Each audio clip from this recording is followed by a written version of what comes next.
मेरा एक दोस्त था, बहुत अच्छा दोस्त है अभी भी। उसकी पूरी कमरे की दीवार ना वो भरी हुई थी आ, उससे, पोस्टर से, बलिदान बैच, सारे ऑफिसर्स वगैरह के फोटोज वगैरह उसने प्रिंट आउट लेके निकलवा के लगा लगा रखे थे। लेकिन जब पढ़ने की तैयारी बारी आती थी तो पढ़ता नहीं। अब भाई तुम मैकेनिकल से हो, 75-80% जा रहा है कट ऑफ, टेक्निकल तुम्हारे पास में है नहीं। ठीक है, एनडीए ओवर कॉन्फिडेंस की वजह से हमने क्लियर किया नहीं, बचा है हमारे पास सीडीएस। अब सीडीएस में भी तुम आलस दोगे तो तुम्हारा एग्जाम कैसे निकलेगा? तुम चाहे कितनी भी रिंगटोन्स लगा लो, तुम चाहे कितने भी मोबाइल में वॉलपेपर लगाओ, तो पूरा कमरा पोस्टर से भर दो। लेकिन वो जो पाथफाइंडर उसके कमरे में रखी हुई थी, मैं इसे खोल के देखा, उसमें एक भी पेंसिल का निशान नहीं था। और जबकि मेरी पाथफाइंडर ऐसी थी जिसका कुत्तों जैसा हाल हो रखा था, हर पेज उसका बाहर निकल रहा था, आधे से ज्यादा पेज, मतलब क्योंकि मैंने उसको ना एक दोस्त से उधार ले रखा था। ऐसा कोइंसिडेंस हुआ था कि मेरा एक दोस्त था जो आईएमए ज्वाइन करने जा रहा था, और ज्वाइन करने से पहले वो अपनी किताबें वगैरह बेचने के लिए आया था, कि उसकी गेट की कुछ किताबें थी और सीडीएस वगैरह की कुछ बुक्स थी, तो वो उनको बेचने के लिए आया था, और मैं भी कुछ बुक्स लेने के लिए बुक स्टोर पे गया था। तो वो मुझे मिल गया, तो मैंने बुक्स उसे छीन ली।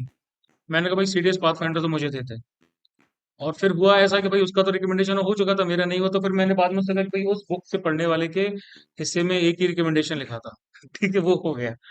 तो जनरली हुआ क्या, उसने भी वो बुक पता नहीं किसी और से ले रखी थी, 2006 या 7 का एडिशन था, और वो उसने 2010 या 11 में यूज किया, और नहीं हाँ 2014-15 में यूज किया, और फिर मैंने वो यूज किया। तो मतलब वो 10-12 साल पुरानी किताब थी, और मैंने भी इसको यूज किया, उसने भी यूज किया। मैंने उन दो बुक्स के सारे अपने एग्जाम निकाले थे, एक तो पाथफाइंडर हो गई, एक जीएसओ की मनोहर पांडे से, वो उसके उनसे ही निकाला था। ये जितनी भी पॉलिटी वॉलिटी है ना, ये जब जब से मैंने तुम लोगों को गाइडेंस देना स्टार्ट किया तब मैंने पढ़ी है। मैंने पॉलिटी पढ़ी ही नहीं थी भाई, मतलब लक्ष्मीकांत नहीं पढ़ी थी मैंने, लक्ष्मीकांत नहीं पढ़ी थी मैंने, एनसीईआरटीज नहीं पढ़ी थी, और मैंने ये सब कुछ नहीं पढ़ा था। लेकिन जब मैंने प्रिपरेशन करना स्टार्ट करवाया तुम लोगों को, तो मुझे, क्योंकि पहले मेंटरशिप बेस्ड था ये सब कुछ, पहले ये टीचिंग बेस्ड नहीं था, पहले मैं स्ट्रेटेजी बेस्ड लोगों को बताया करता था, मैं कितना पढ़ना है, कहाँ से पढ़ना है। और मैं ये सोचता था कि बच्चे खुद से फिगर आउट कर लेंगे, क्योंकि मैंने फिगर आउट कर लिया है। लेकिन होता ये है कि बच्चों को चाहिए स्पून फीडिंग, मैक्सिमम बच्चों को स्पून फीडिंग चाहिए। ठीक है, कुछ बच्चों को स्पून फीडिंग चाहिए, और कुछ ऐसे होते हैं जिनको एक डायरेक्शन चाहिए होता है। तो फिर जब मैंने देखा कि बच्चों को पढ़ाना है, और पढ़ाने के लिए आपको खुद से पढ़ना पड़ेगा, तब जाके मैंने इन सारे सोर्सेज को 10-10, 15-15 बार पढ़ना स्टार्ट किया। अभी भी हर लेक्चर लेने से पहले मैं उसको, हर बार नया बैच स्टार्ट करने से पहले मैं नोट्स को मैं रिवाइज करता हूँ, पीपीटीज को मैं रिवाइज करता हूँ, और उनमें कुछ ना कुछ एडिशन करता हूँ। अगर आप देखोगे तो पिछली वाली पीपीटीज का फॉर्मेट थोड़ा अलग होगा, इस बार की फिगर्स थोड़ी अलग होंगी, थोड़ा सा पॉइंट्स अप एंड डाउन होंगे, कोई कोई पॉइंट ऐड हो गया, वो कोई पॉइंट मुझे लगा रिडंडेंट है तो उसको मैं हटा दूंगा।